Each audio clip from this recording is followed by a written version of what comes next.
From this So, ayan yung first day ko. to this. Tapos, ito na siya ngayon. Di ba? Ang puti-puti niya na. Effective. Ayan, yan. Yan yung kilikili ko dati. Ay, para lang makumpara, di ba? Hello! Good morning po sa ating lahat. Ayan, kakagising lang natin at tayo ay honest review sa isang cream na pamahid sa kilikili. Kasi nga marami sa akin nagtanong kahapon regarding sa post ko nga kung ano daw cream na ginagamit ko para pumuti ang aking leki-leki. So, ayan po, i-share ko sa inyo ngayon. Pero, magkukwento muna ako ng very slight lang naman. So, ayan, after ko kasi mga anak yung kilikili ko, napakaitim talaga. As in, itim siya. May mga guhit-guhit siya, mga putik-putik, ganun. Napakaitim talaga. Pero, madami na din akong sinubukang way para siya pumuti. Nagpa-derma na din ako. Kaso nga lang, sabi sa akin ng derma, sabi niya, ako ma'am, mga dami-daming session po yan kasi maitim po talaga siya. O diba, at least siya. Napakaitim naman talaga niya. Pero syempre, embrace your flaws, ika nga, diba? So, kaya hindi ako nag-i-sleeveless nun kasi alam mo naman sa Pilipinas, ang dami-daming mga dyan, mga pindasera. So, ayun na nga. May friend ako nagsuggest sa akin na lagyan ko daw siya ng baby oil. Kaso nga lang hindi siya sa akin hiyang kasi nangati yung kilikili ko. Kaya hinayaan ko na lang siya. Tapos may friend din ako nagsuggest na laser daw pero hindi naman daw effective kung magsasayang pa ako ng pera, diba? So hayaan ko na lang siya, hindi naman makikita. So ayun na nga, hanggang one time nag-share sa akin yung pinsan ko kasi yung kilikili niya talaga maitim din pero siya, pumuti siya talaga kasi nga matagal na siyang gumagamit. And chinek ko siya sa YouTube pero hindi siya maganda yung output niya kasi nga yung karamihan nangangati tsaka lalo siyang nangitim kasi nga allergy siguro sila. Hindi naman kasi tayo pare-pareho ng ng skin type, di ba? Kaya nagsugat-sugat siya. Parang natakot ako nung una. Pero nung katagalan na parang i-try na lang din, di ba? Wala namang mawawala. Ganyan.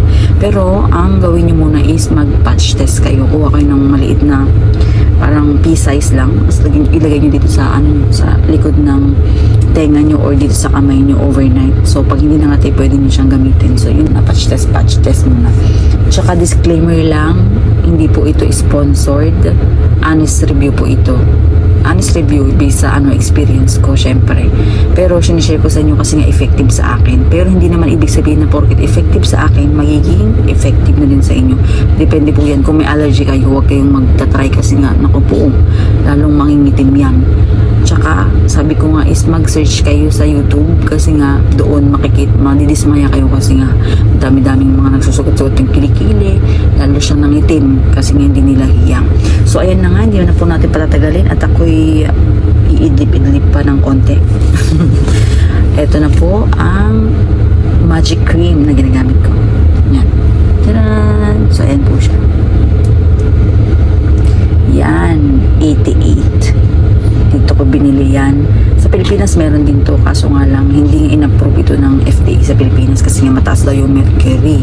Napalabas to sa KNJS pero madami pa rin matitigas ng ulo nag-try pero effective naman siya talaga. Dito kasi may mga binibenta, approved naman siya.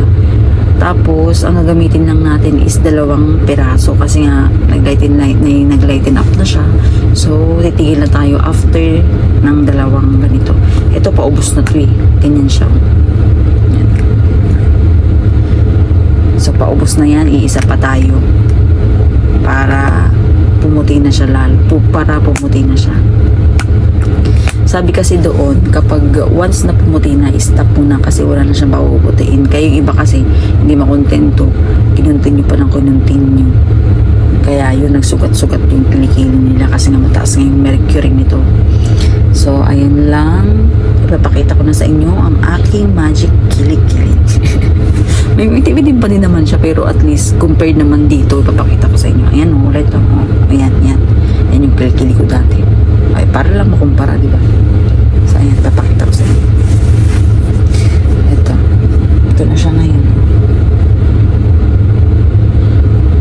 Hindi ko alam kung makikita kasi nakabaliktad ang camera. Ayan na siya.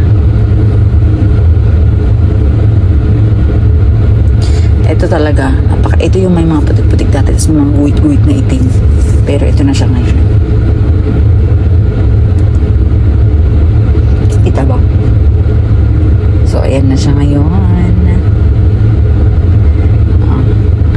hindi ko lang gusto dito is mabasa siya sa kilikili, namamasa.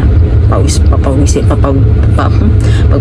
ka talaga. At saka yung amoy niya hindi ko rin gusto. Pero tinatsaga ko kasi nga effective talaga siya. Yun. Inuulit ko, hindi porkit hiyang sa akin, magiging hiyang din sa inyo. Depende yan sa skin type.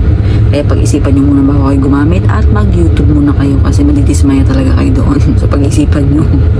So yun lang for today's video at ako iidlip muna at may pasok naman maya-maya. Thank you for watching. Bye!